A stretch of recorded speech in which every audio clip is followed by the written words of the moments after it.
नमः श्री वर्धमानाय निर्धूत कलिलात्मने सालोकानां त्रलोकानां यद्विद्या दर्पणाय ते। बोलिए श्री 1008 देवादिदेव आदिनाथ भगवान की जय। बोलिए श्री परम पूज्य मुनि श्री आचार्य श्री विशुद्ध सागर जी महाराज की जय। बोलिए श्री परम पूज्य 108 मुनि श्री सुप्रभ सागर जी महाराज की जय। बोलिए श्री परम पूज्य 108 मुनि श्री प्रणत सागर जी महाराज की जय। जय जिनेन्द्र बंधुओं, समीचीन विकल्पों का सम्यक समाधान कार्यक्रम में आप सभी का स्वागत है। हमारे इस अनूठे कार्यक्रम सम्यक समाधान का प्रसारण नेशनल टीवी चैनल पारस पर प्रतिदिन सायं 4 बजे से प्रारंभ हो रहा है, जो कि सम्यक समाधान नाम से प्रसारित होगा। शुभतम उपाय चैनल की प्रस्तुति का ये जो कार्यक्रम है, यह कार्यक्रम आचार्य भगवान श्री विशुद्ध सागर जी मुनि महाराज के स्वर्णिम जन्म जयंती महोत्सव के उपलक्ष्य में प्रारंभ हुआ था और यह कार्यक्रम अल्प अवधि में ही अपनी चरम सीमा पर पहुंच गया है। इस सम्यक समाधान को परम पूज्य मुनि श्री विशुद्ध सागर जी महाराज का आशीर्वाद जो प्राप्त हो रहा है, आप सभी के विकल्पों को सम्यक समाधान परम पूज्य मुनि श्री सुप्रभ सागर जी महाराज अपने महत्वपूर्ण समय में से कुछ समय निकालकर प्रदान कर रहे हैं। इसके पहले कि इस कार्यक्रम की शुरुआत करें, मैं मुनि श्री के चरणों में बारंबार नमोस्तु करती हूँ और मुनि श्री प्रणत सागर जी महाराज से निवेदन करती हूँ कि वह इस कार्यक्रम को गति प्रदान करें। नमोस्तु महाराज जी, नमोस्तु महाराज जी, नमोस्तु महाराज जी। ओम नमः सिद्धेभ्य पंच परमेष्टि भगवान की। परम पूज्य आचार्य भगवंत गुरुवर विशुद्ध सागर जी मुनि महाराज जी की। परम पूज्य मुनि श्री सुप्रभ सागर जी महाराज जी की।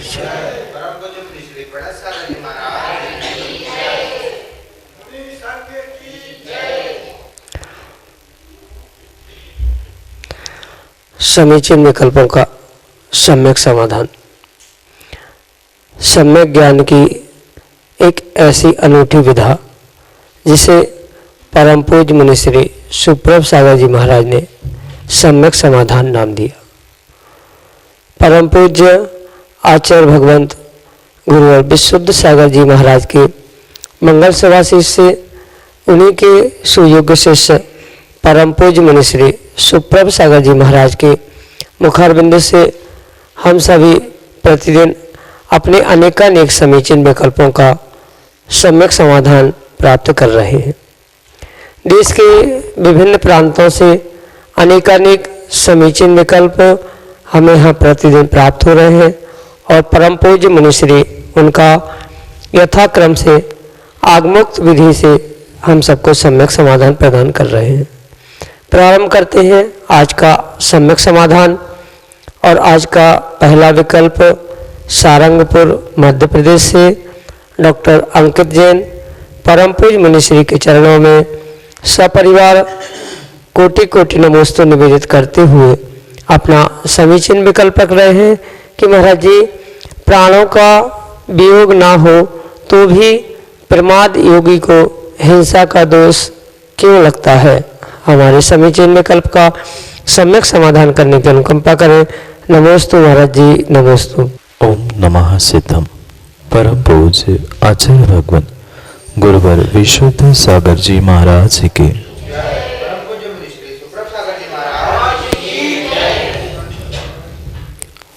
आचार्य भगवंत उमा स्वामी महाराज तत्वार्थ सूत्र ग्रंथ में 5 पापों का व्याख्यान करते हुए बहुत अच्छी बात और बहुत अच्छे सूत्र के द्वारा हम सभी के लिए हिंसा को उद्घाटित करते। वो हिंसा को समझाते हुए कहते हैं प्रमत्त योगात प्राण व्यप्रोपुणम हिंसा, यानी प्रमाद के योग से जो प्राणों का वियोग हो रहा है वहाँ पर नियम से हिंसा। उसकी टीका आदि करते हुए अनेकानेक आचार्य भगवंतों ने इस सूत्र का विस्तार करते हुए हिंसा के विषय में और प्रमाद के विषय में बहुत सारी रहस्य की बातें उद्घाटित की है।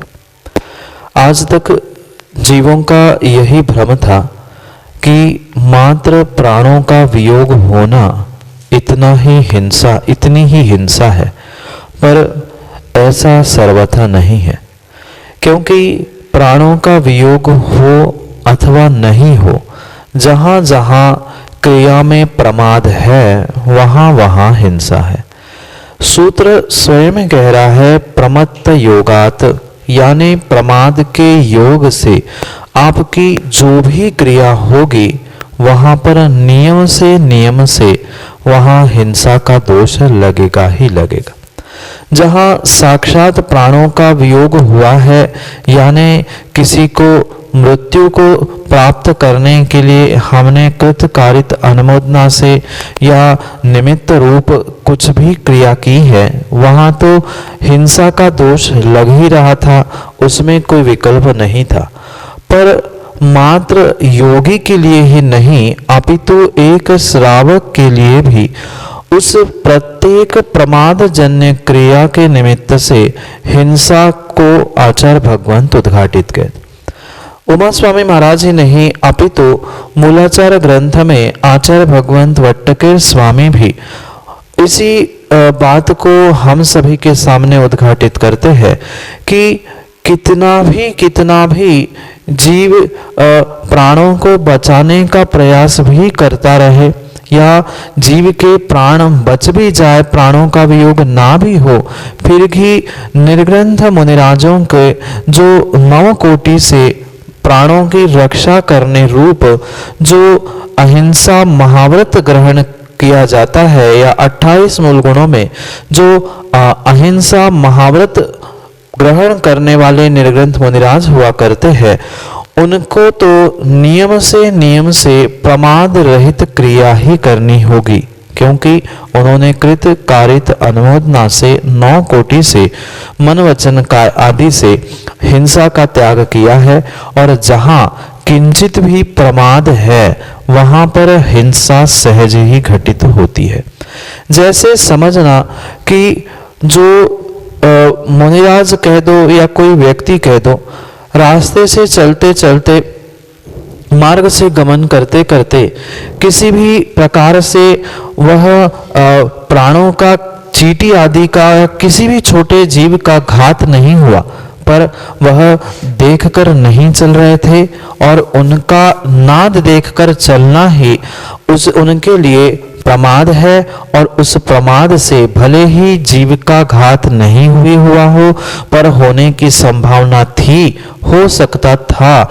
इसलिए निर्ग्रंथ मुनिराजों को, योगियों को प्रमाद से भी हिंसा का दोष लगता है, क्योंकि बहुत सारे पापों में या बहुत सारी क्रियाओं में हमें यही बात समझनी होगी कि जहाँ जहाँ 5 पापों का भी व्याख्यान उमा स्वामी महाराज ने किया है, प्रत्येक पाप के साथ हमें प्रमत्त योगात, यानी प्राणों को घात करने वाली मात्र हिंसा ही नहीं, अपितु मैथुन, परिग्रह आदि 5 पापों में भी आचार्य भगवंत उस प्रमाद को जोड़ते हुए समझाना चाहते हैं कि तुम्हारी प्रमाद से युक्त क्रिया तुम्हारे लिए पाप ही प्रदान करने वाली होती। इसलिए जो योगी के लिए भी मुख्यता से ये कहा जाता है कि जीवों का घात नहीं भी हो, पर कोई मुनिराज योगी ऊपर मुंह करते हुए चल रहे हैं, इरियापथ का से गमन नहीं हो रहा है, उठते बैठते पिच्छी से प्रतिलेखन नहीं हो रहा है, या बिना देखे पिच्छी से प्रतिलेखन हो रहा है, तो वहां पर वह प्रमाद क्रिया है।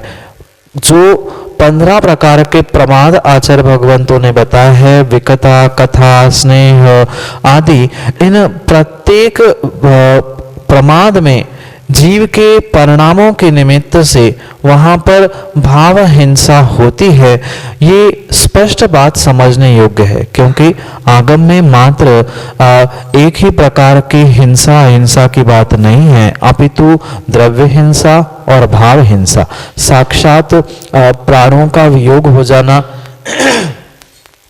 साक्षात प्राणों का वियोग हो जाना ये द्रव्य हिंसा है। और जहाँ पर किंचित भी प्राणों का वियोग नहीं भी हुआ है पर प्रमाद है, कोई विवेक नहीं है, कोई शोधन करने का बोध नहीं है, वहाँ पर भी भाव हिंसा होने के कारण से उसको हिंसा ही कहा गया है।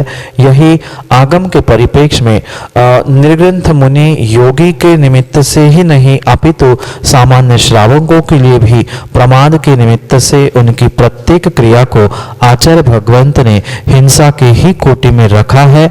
इसलिए कि उनके अविवेक से करने के कारण से संभावना उस जीव के घात की हो सकती है, और जीव का घात हो भी या नहीं भी हो पर प्रमाद के निमित्त से भाव हिंसा हुई थी, और उसी कारण से उनको वह तद कर्मों का आश्रय नियम से हुआ था। यही आगम के परिप्रेक्ष्य में आपके लिए सम्यक समाधान।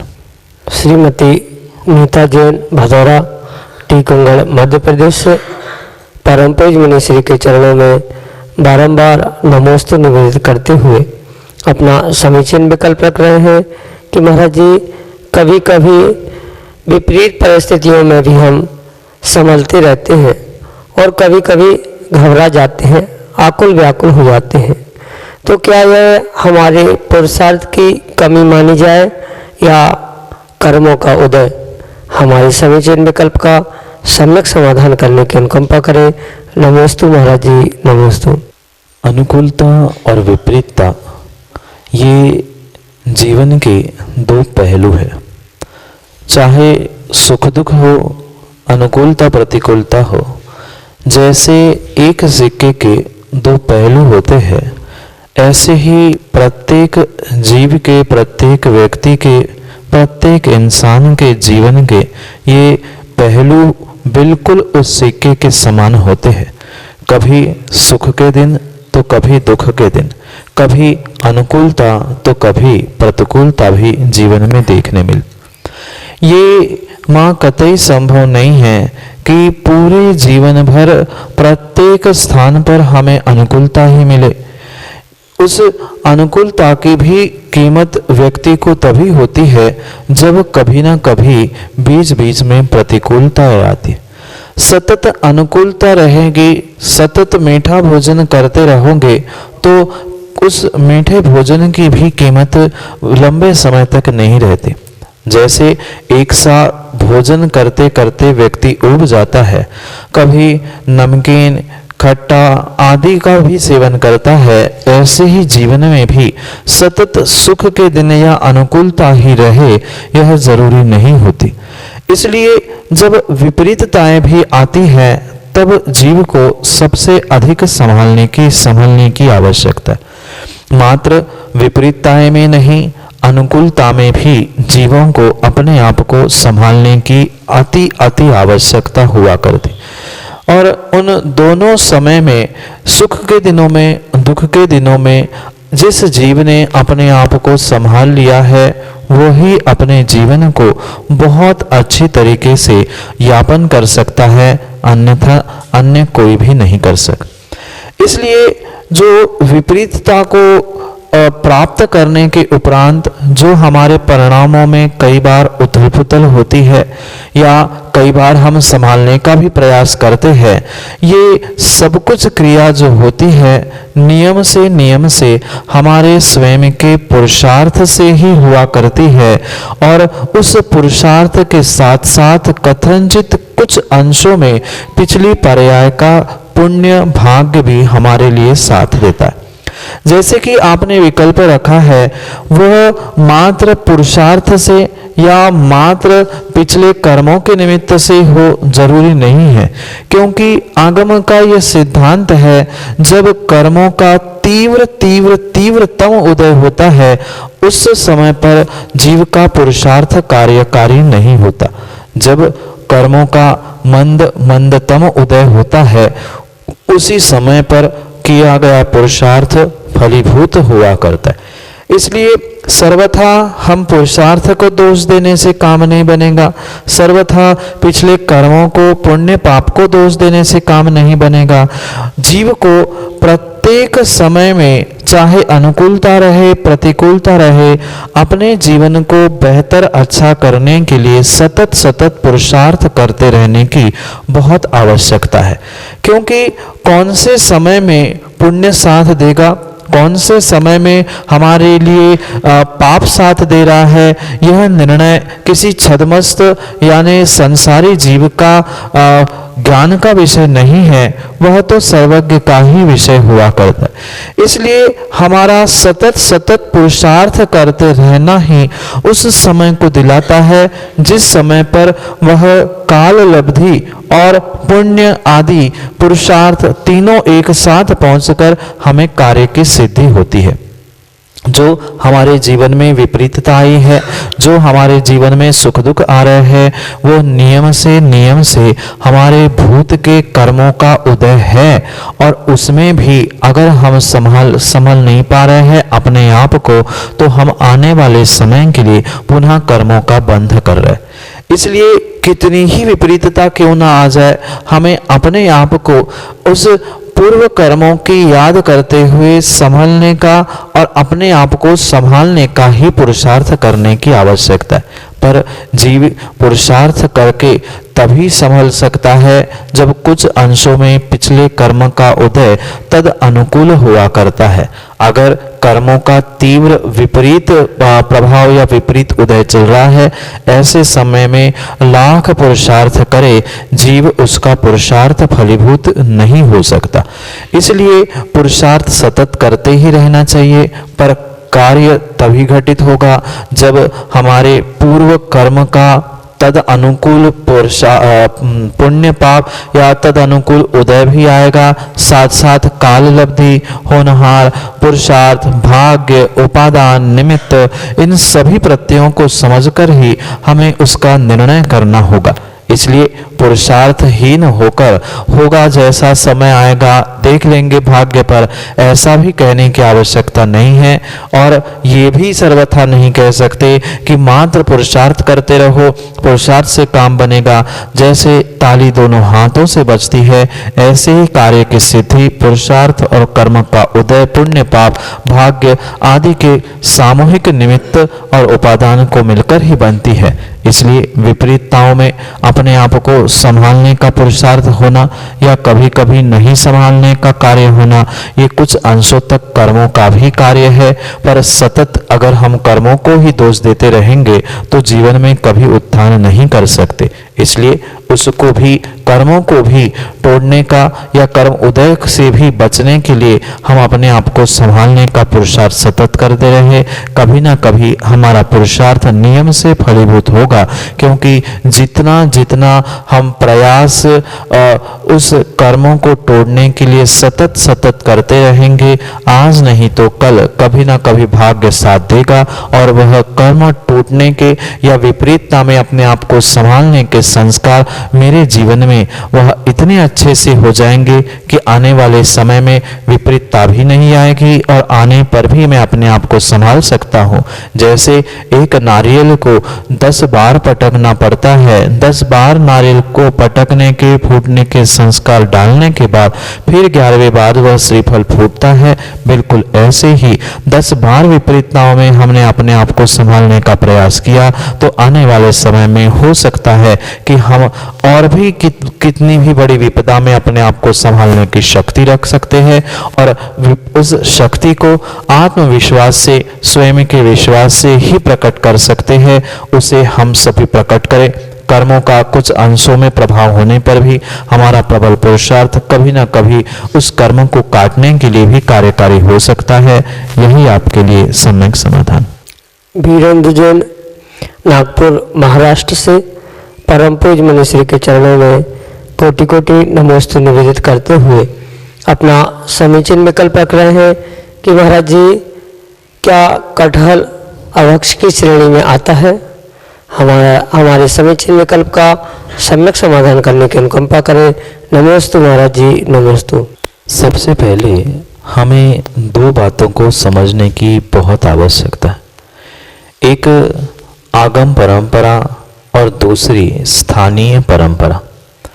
जहाँ आगम की बात होती है वह जरूरी नहीं है कि वर्तमान के परिप्रेक्ष्य में प्रत्येक स्थानीय परंपरा आगम के परंपरा के अनुकूल हो, या जरूरी नहीं है कि वर्तमान की आगम की परंपरा स्थानीय परंपरा के अनुकूल हो।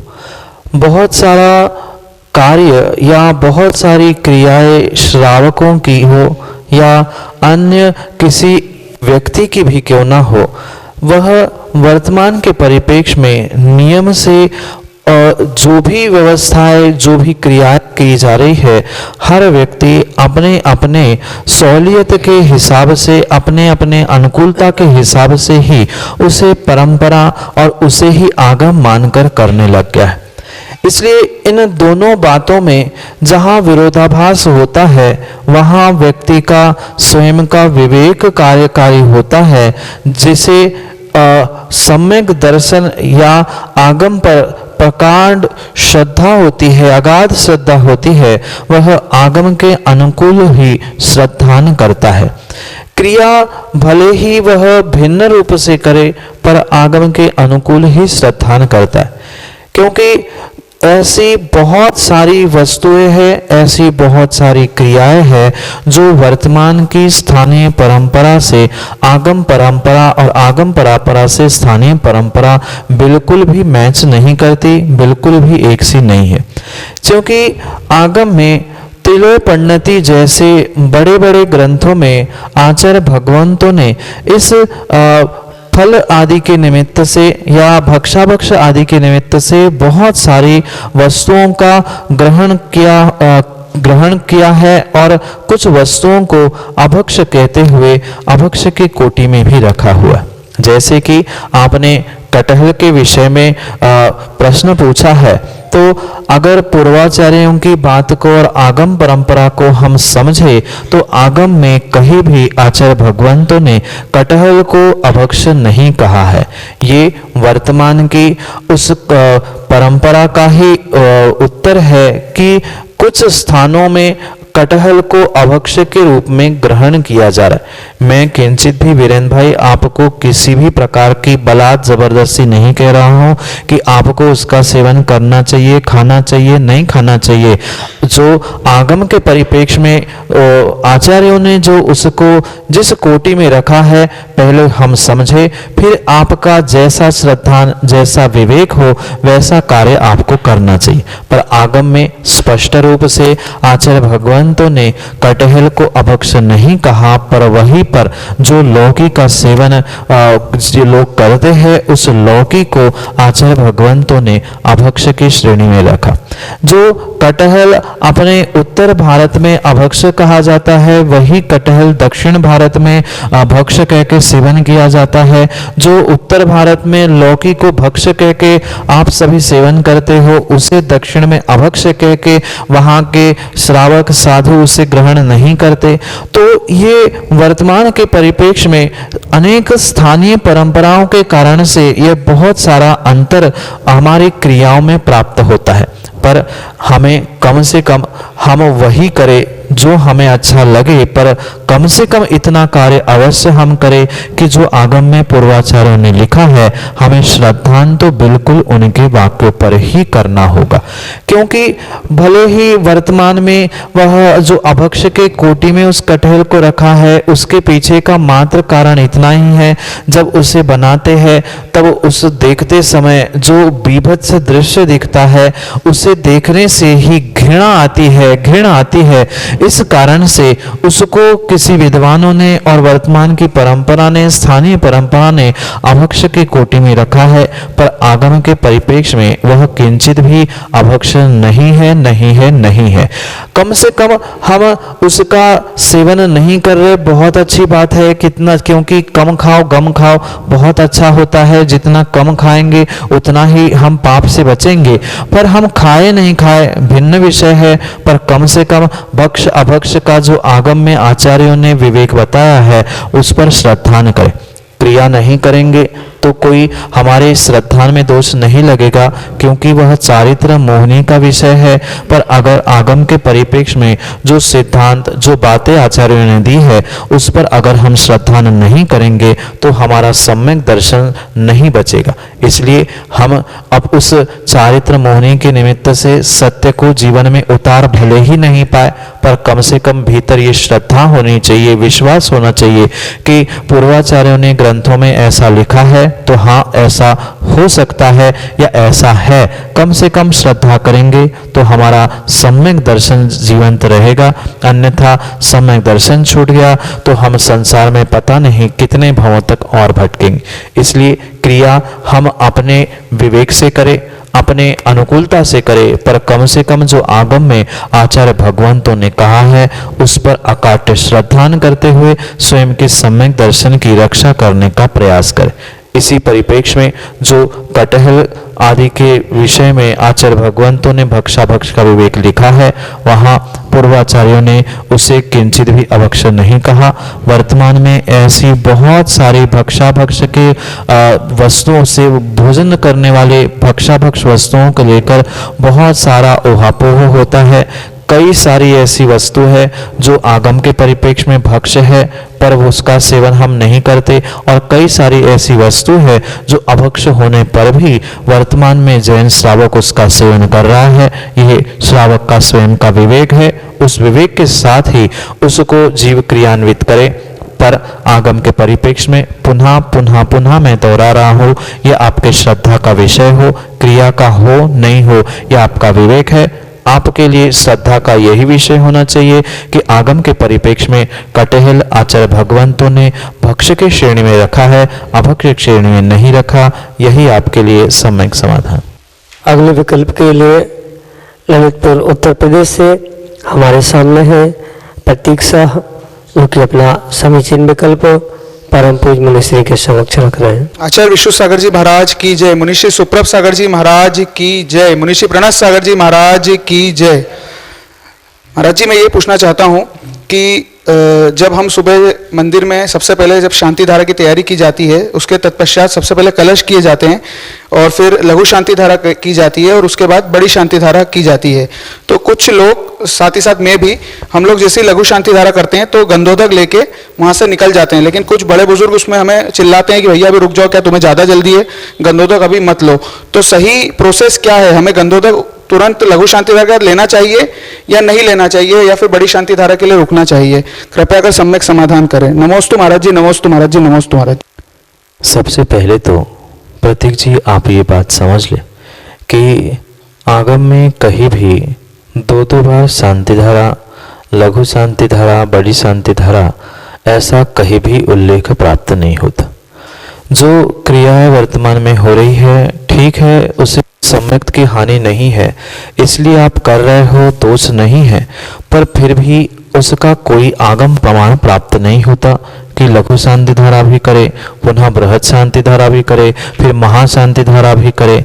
जब एक तरफ आप कह रहे हो कि एक ही बार शांति धारा होनी चाहिए, तो मुझे तो ये बात समझ में नहीं आती, पर हो रहा है, इसमें सम्यक की हानि नहीं है, सुक्रियाएं चल रही है, कोई बात नहीं है।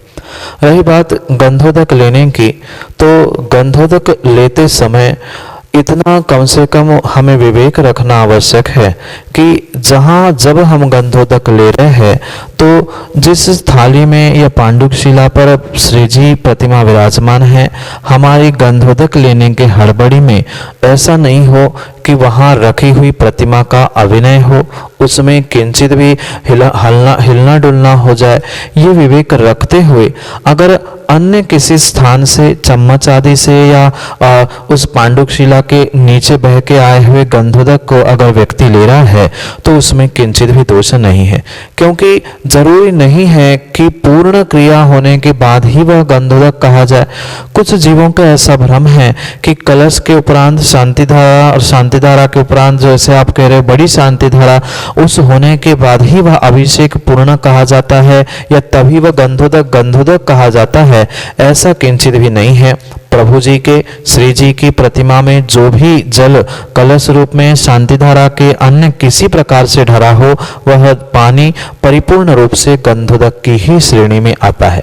पर यह भी हमारा स्वयं का विवेक होना आवश्यक है कि हमने भले ही कभी क्वचित कदाचित हमें जल्दी है तो हम लेके जा रहे हैं तो दोष नहीं है, पर कायदा यही है कि श्री जी जब तक थाली में वहां विराजमान है एक उनका सम्मान होता है, क्योंकि हमने पांडुशिला थाली आदि में उन्हें विराजमान किया है।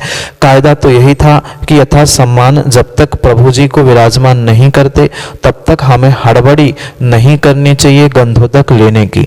पर यह भी परम सत्य है कि अगर क्वचित कदाचित किसी ने ले लिया, किसी को जल्दी है, कुछ अनिवार्यता है, तो उस समय में उसने गंधोदक लिया है तो भी कोई पाप नहीं किया है, वह गलती नहीं है। पर उसको हम रोज की आदत भी बना के ना रखें, क्योंकि जितनी सावधानी, जितना विवेक हम अभिषेक शांति धारा आदि क्रियाओं में करेंगे उतना विशेष विशेष पुण्य हमें अवश्य ही प्राप्त होगा। इसलिए जितने विवेक के साथ शांति पूर्वक हमने अभिषेक प्रारंभ किया था, उतने ही शांति पूर्वक पूर्ण विधि होने के उपरांत ही अगर हम गंधोदक लेंगे तो वह श्रेष्ठ है। पर बीच में अगर कभी आप ले रहे हो तो वह भी दोषपूर्ण नहीं है, पर विवेक श्रावक का होना अनिवार्य है। इसलिए अगर आप पूर्ण क्रिया भगवान का मार्जिन होने के बाद पुनः प्रभु जी को यथास्थान विराजमान करने के बाद अगर गंधोदक लेंगे तो वह सर्वोत्कृष्ट होगा। नहीं तो फिर जाने का, क्योंकि समय सबके पास वर्तमान में उतना नहीं है, आप लेके भी जा सकते हो, उसमें भी दोष नहीं है, पर उत्कृष्ट बात बाद में ही लेने के लिए है।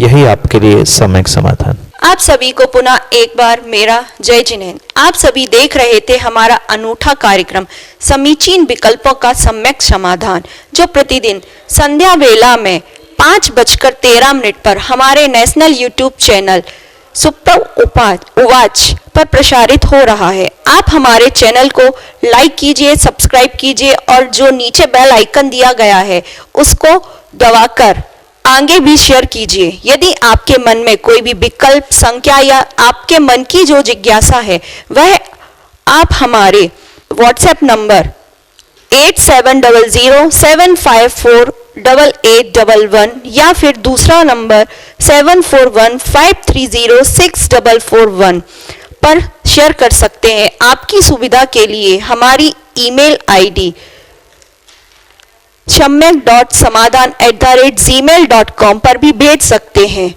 जो कि हमारे YouTube चैनल की स्क्रीन के नीचे स्क्रॉलर पर आ रहा है। और आप अपनी जिज्ञासा का उचित समाधान आगम के अनुसार परम पूज्य मुनि श्री सुप्रभ सागर जी महामुनिराज के मुखारबिंद से प्राप्त कर सकते हैं। आप हमारे YouTube चैनल को लाइक कीजिए, सब्सक्राइब कीजिए और आगे भी शेयर कीजिए। धन्यवाद।